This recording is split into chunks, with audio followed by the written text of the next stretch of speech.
Bonjour à tous, c'est Laurent du site objetdefilm.com. Aujourd'hui, on va parler hémoglobine, tueurs sanguinaires, décapitation et autres morts atroces. J'ai nommé Vendredi 13.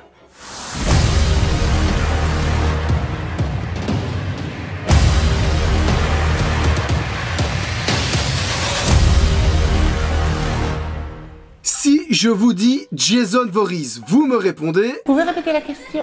Vendredi 13, évidemment. Le film original, sorti en 1980, fut créé à la base pour tirer profit du film Halloween, sorti 2 ans auparavant.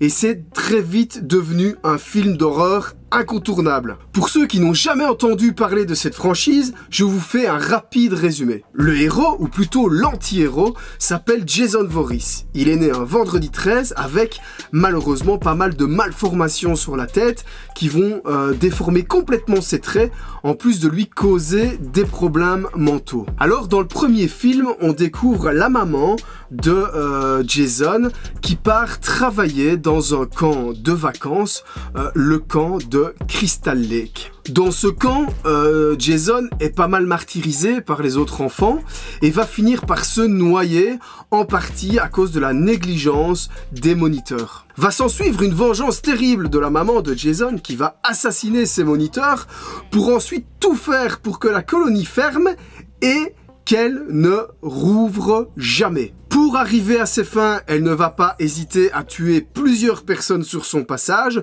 pour finalement se faire décapiter par l'unique survivante du massacre. Voilà en gros un résumé très rapide du premier film. Alors je vous entends déjà dire...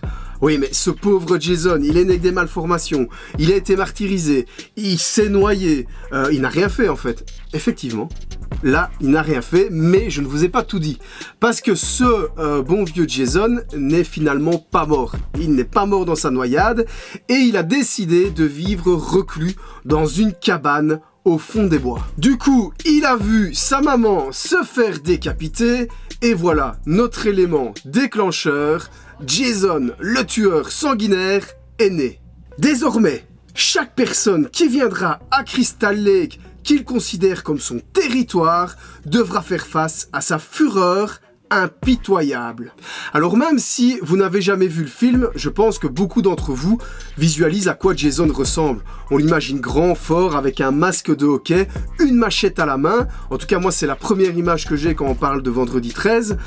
Et ce qu'il faut savoir, c'est que ce fameux masque de hockey ne va apparaître qu'en 1982 dans le 3e film.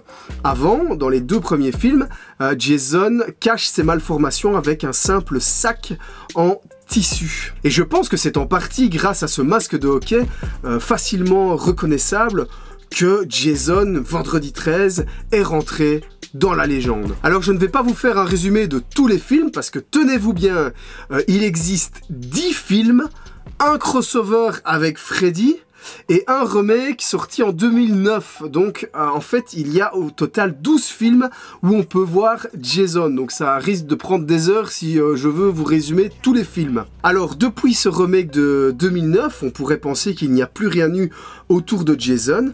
Et pourtant il y a eu des choses concrètes qui ont été mises sur la table. En premier lieu, une suite au remake qui a d'abord été abandonnée en 2010, relancé en 2011, puis mise en stand-by jusqu'en 2013. Ensuite, on a annoncé une date de sortie en 2016 pour finalement être annulé en 2017. Le deuxième projet, c'était une série télévisée annoncée en 2014 où Jason allait tout simplement faire son retour à Crystal Lake. Cette série devait être réalisée par Sean Cunningham, le réalisateur original de Vendredi 13, carrément. En août 2015, il est annoncé que la série est en cours de production pour CW pour finalement être abandonnée 1 an plus tard. Alors même si la série a été annulée, elle était vraiment en production.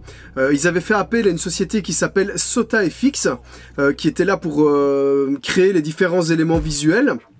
Une société qui a bossé sur beaucoup de séries B, voire de séries Z. Après l'annulation de la série, du coup, SOTA-FX s'est retrouvé avec pas mal de choses qu'ils avaient développées, notamment des prototypes de masques, de machettes, des idées, de visuels de Jason, des masques en latex, des bustes en taille réelle, en taille réduite, enfin plein de choses pour guider en fait Sean Cunningham et ses équipes pour développer cette série.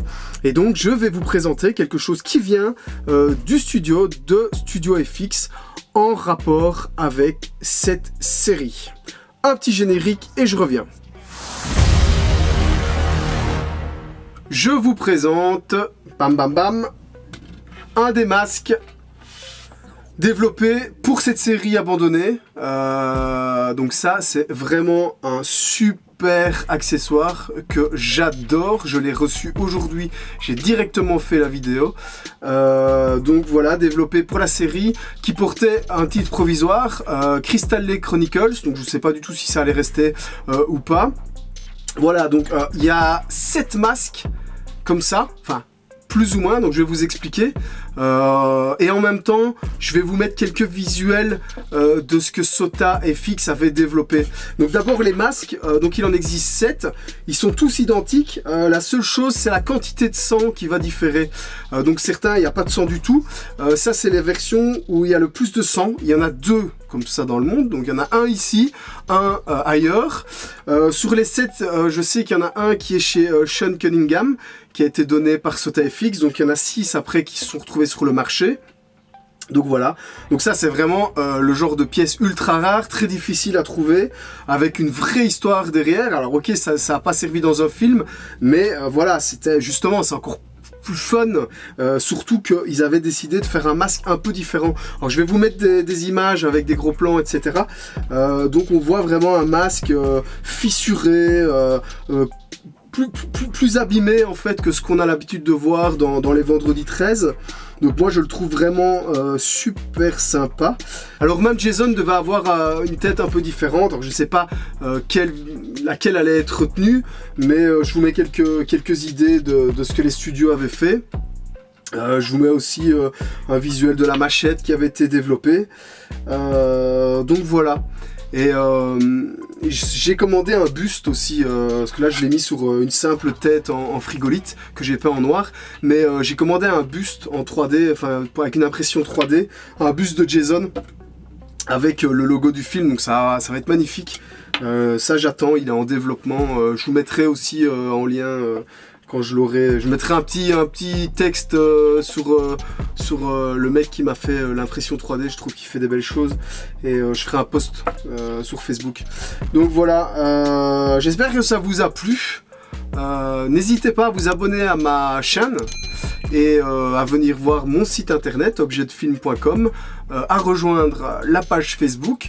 Je vous dis à bientôt, n'hésitez pas à commenter, à liker évidemment, à partager, et je vous dis déjà merci, salut salut. Friday the 13th.